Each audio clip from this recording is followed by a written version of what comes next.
Hi, welcome again to our channel from the online therapy clinic. I am Jaime and I'm the owner and founder and director of the clinic. I'm also a CBT and I am the therapist. So today, what are we talking about? Last time we spoke anticipatory, build-up of anxiety. Today, we're talking about build-up of anger. That's right. There is anticipation and a build-up of anger. And we're going to have one single skill that is the same as last time to help you to deal with it. So stay with us and listen to the end. Subscribe, likes, and let's begin. So I like explaining this to the people I work with a story. So today's video is a small story, and then we go to the skill. So when we're thinking about anticipatory anger, we thinking about things that happens before, right? Build up. So the story goes, there was once upon a time a person who ran out of milk for their hot drink on a Sunday afternoon. And there were no shops. Nothing was open. So this person thinks, I'm going to go to my next door neighbor and I'm going to ask some milk.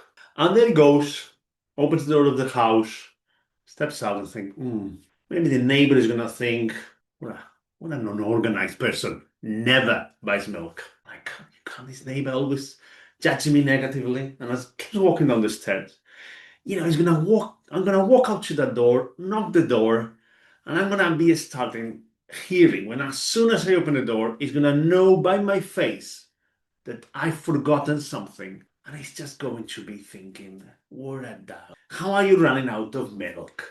Don't you prepare for these things? And I really didn't want you to forget the milk.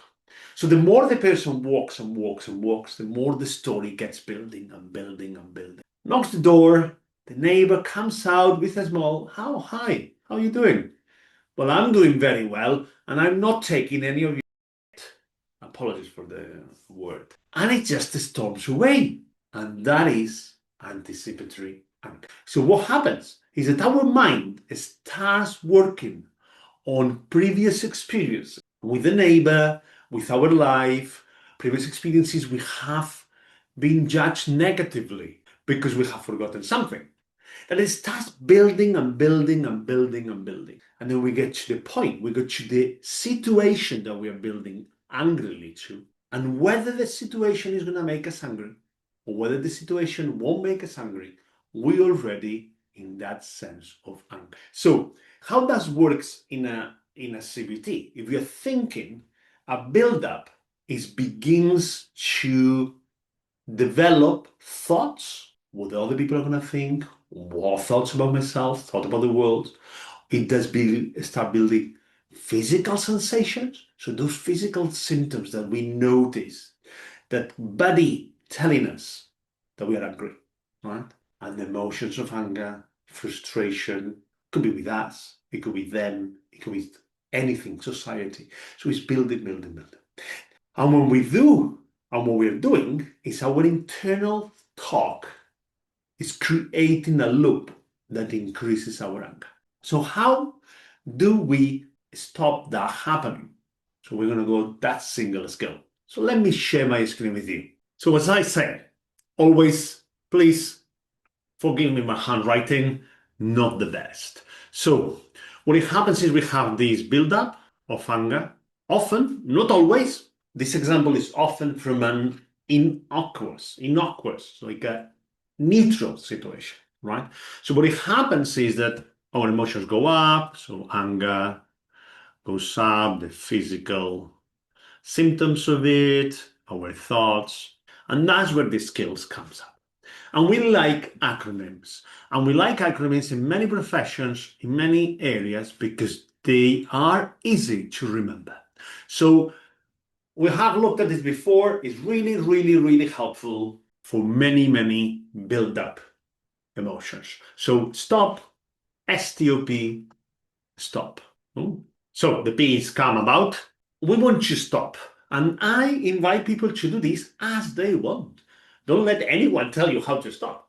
You can stop physically. You can say it out loud. You can say it in your mind. You can text it to yourself. You can take a little pad. It makes no difference. You tell it to yourself. You don't want to be getting wind up, worked up by the way you're doing it. You plan ahead. Once you notice that there is this build up and you're noticing this, at any point, you can stop, you can take a step back, and you take a step back, you see more. You can see the writing on my t-shirt, and closer I get, you can see more focus, you can see less of the wider picture. We want to take a wider picture. And one of the things that we want to do is to take breaths in and out. And we want to take breaths in any breathing style manner that is online. That reduces your sympathetic system, your activating system, your I forgot the name. Anyway, your activating system, your defense, your system that is being activated because of this anticipation, right? Your threat system, it came, eventually came. So I like 3/7 rectangle breathing. Easy, straightforward, shorter breath in, much longer breath out. That's what I work, that's what I like. That I'm going to invite you to check in our channels or check somewhere else. You can do some meditation and so on. So you would just take a step back and you want to observe. And this is where your CBT starts. What is going on? What's going on? What's going on with my emotions, with my thoughts, with my physical sensations? What is going on of what I'm doing? Is it helping or is it hindering? No judgment, no negative beliefs about ourselves, no based in previous experience. We are now. What is going on now? So we want, and this is what we like, factual. Less of opinion, more factual. And what we want to do is to proceed skillfully. Something that is going to help us in the short and the long term, right? Something that is not going to give us secondary emotions. I haven't touched on that. We may touch on that. We don't know. Secondary emotions comes thereafter. So some people feel bad after they get very, very angry. They feel very sad, shame, embarrassed, and so on. So a skillful way of responding is something that is going to have a negative, longer impact on us.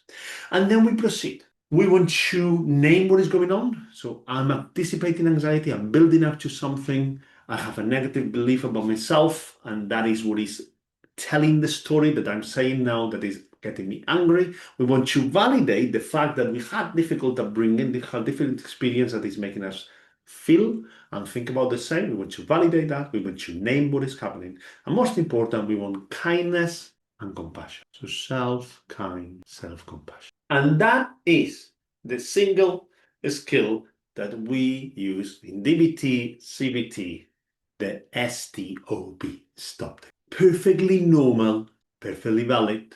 It happens to all of us. Have an anticipatory build-up of that. And sometimes that writes our mind to say things that we don't like, and then the secondary emotion appears. So I hope it's been helpful. You can leave any comments, you can contact, you can book therapy, you can follow us, subscribe, like us, and have a nice rest of the day or the week. Thank you.